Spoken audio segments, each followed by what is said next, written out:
श्री भगवद गीता का 5वां अध्याय। उसके उपरांत अर्जुन ने पूछा, हे कृष्णा, आप कर्मों के संन्यास की और फिर निष्काम कर्मयोग की प्रशंसा करते हैं, इसलिए इन दोनों में एक जो निश्चय किया हुआ कल्याणकारक हो उसको मेरे लिए कहिए। इस प्रकार अर्जुन के पूछने पर श्री कृष्ण महाराज बोले, हे अर्जुन, कर्मों का संन्यास और निष्काम कर्मयोग ये दोनों ही परम कल्याण के करने वाले हैं, परंतु उन दोनों में भी कर्मों के संन्यास से निष्काम कर्मयोग साधन में सुगम होने से श्रेष्ठ है।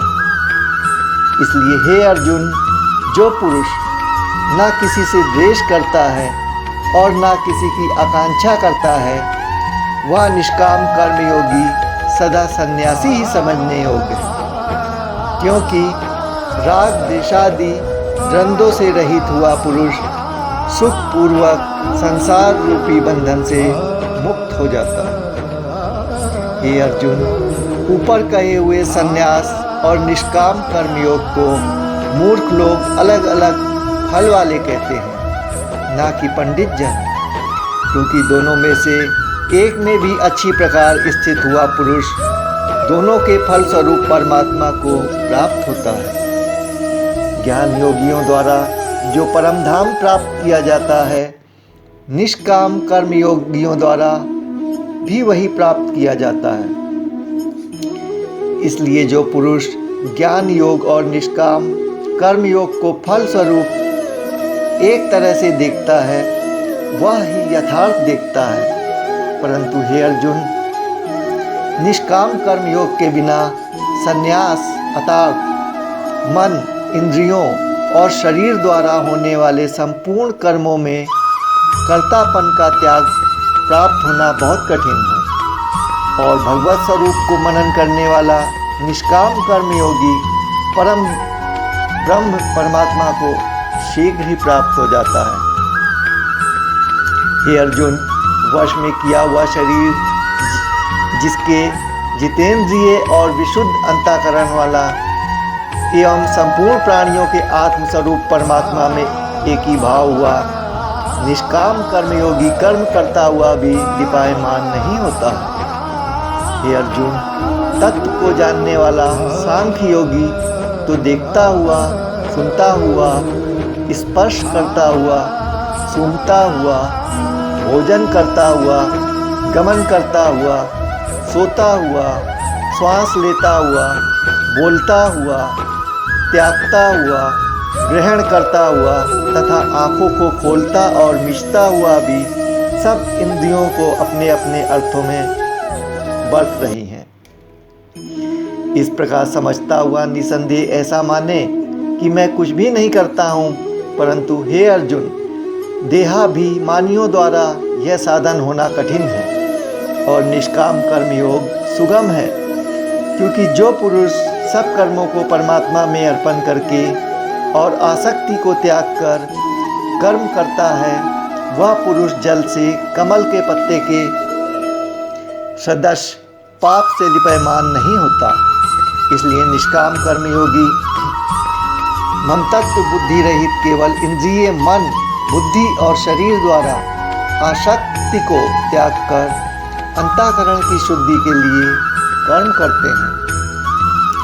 इसी से निष्काम कर्मयोगी कर्मों के फल को परमेश्वर के अर्पण करके भागवत प्राप्ति रूप शांति को प्राप्त होते हैं। और सकामी पुरुष फल में आसक्त हुआ कामना के द्वारा बनता है। इसलिए निष्काम कर्मयोग उत्तम है। हे अर्जुन, वश में है अंतःकरण, जिसके ऐसा सांख्य योग का आचरण करने वाला पुरुष तो निसंदेह ना करता हुआ और ना करवाता हुआ 9 द्वारों वाले शरीर रूप घर में सब कर्मों को मन से त्याग कर अर्थात इंद्रियों के अर्थों में बरतती है। ऐसे मानता हुआ आनंद पूर्वक सच्चिदानंद परमात्मा के स्वरूप में स्थिर रहता है। परमेश्वर भी भूत प्राणियों के कर्तापन को और न कर्मों को, न कर्मों के फल को, संयोग को वास्तव में रचता है। किंतु परमात्मा सकाश से प्रकृति ही बरतती है, अर्थात गुण ही गुणों में बरत रहे हैं।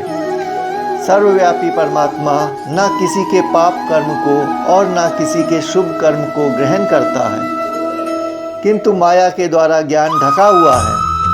इससे सब जीव मोहित हो रहे हैं, परंतु जिनका वह अंतःकरण का अज्ञान आत्मज्ञान द्वारा नाश हो गया है, उनका वह ज्ञान सूर्य के सदृश उस सच्चिदानंद परमात्मा को प्रकाशता है।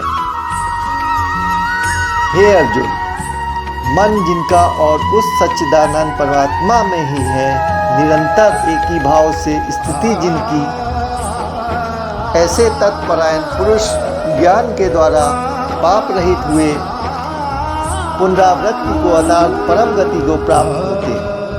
ऐसे वे ज्ञानी जन विद्या और विनय युक्त ब्राह्मण में तथा गौ, हाथी, कुत्ते और चंडाल में विषम भाव से देखने वाले होते हैं।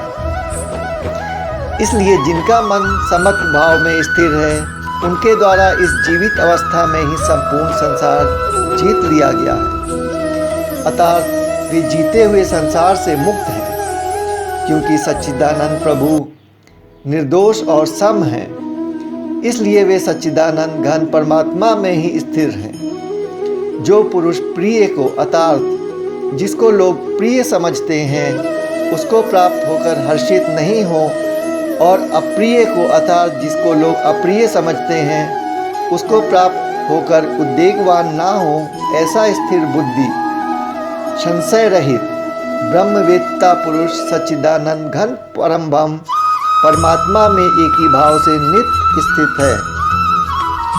बाहर के विषयों में अर्थात सांसारिक भोगों में आसक्ति रहित अंतःकरण वाला पुरुष अंतःकरण में जो भागवत ध्यान जनित आनंद है, उसे प्राप्त करता है, और वह पुरुष सच्चिदानंद घन परम परमात्मा स्वरूप योग में एक ही भाव से स्थिर हुआ अक्षय आनंद को अनुभव करता है। जो यह इंद्रियों तथा विषयों के संयोग से उत्पन्न होने वाले सब भोग हैं, ये यद्यपि विषयी पुरुषों को सुख रूप भासते हैं, तो भी निसंदेह दुख के ही होते हैं और आदि अंत वाले अर्थात अनित्य हैं। इसलिए हे अर्जुन, बुद्धिमान विवेकी पुरुष उसमें नहीं रमता। जो मनुष्य शरीर के नाश होने से पहले ही काम और क्रोध से उत्पन्न हुए वेग को सहन करने में समर्थ है, अर्थात काम क्रोध को जिसने सदा के लिए जीत लिया है, वह मनुष्य एक योग में योगी है और वही सुखी है। जो पुरुष निश्चय करके आत्मा में ही सुख वाला है और आत्मा में ही आराम वाला है तथा जो आत्मा में ही ज्ञान वाला है, ऐसा वह सच्चिदानंद घन परम ब्रह्म परमात्मा के साथ एक ही भाव हुआ सांख्य योगी शांत ब्रह्म को प्राप्त होता है।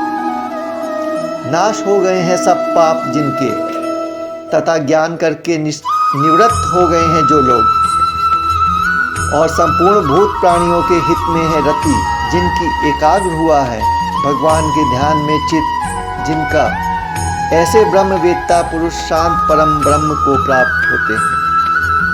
काम क्रोध से रजित जीते हुए चित्त वाले परम ब्रह्म परमात्मा का साक्षात किए हुए ज्ञानी पुरुषों के लिए सब ओर से शांत परम ब्रह्म परमात्मा ही प्राप्त है। हे अर्जुन, बाहर के विषय भोगों को ना चिंतन करता हुआ बाहर ही त्याग कर और नेत्रों की दृष्टि को भकुटी के बीच स्थिर करके तथा नासिका में विचरने वाले प्राण और अपाल वायु को सम करके जीती हुई है इंद्रियां, मन और बुद्धि, जिसकी ऐसा जो मोक्ष परायण मुनि इच्छा भय और क्रोध से रहित है, वह सदा ही मुक्त है। और हे अर्जुन, मेरा भक्त मेरे को यज्ञ और तपों का भोगने वाला और संपूर्ण लोकों के ईश्वरों का भी ईश्वर तथा संपूर्ण भूत प्राणियों का सुहृदय अर्थात स्वार्थ रहित प्रेमी, ऐसा तत्व से जानकर शांति को प्राप्त होता है। और सच्चिदानंद परमात्मा शांत ब्रह्म के सिवा उसकी दृष्टि में और कुछ भी नहीं रहता, केवल वासुदेव ही वासुदेव रह जाता। इति श्रीमद् भगवद गीता का 5वां अध्याय समाप्त। बोलो श्री कृष्ण भगवान की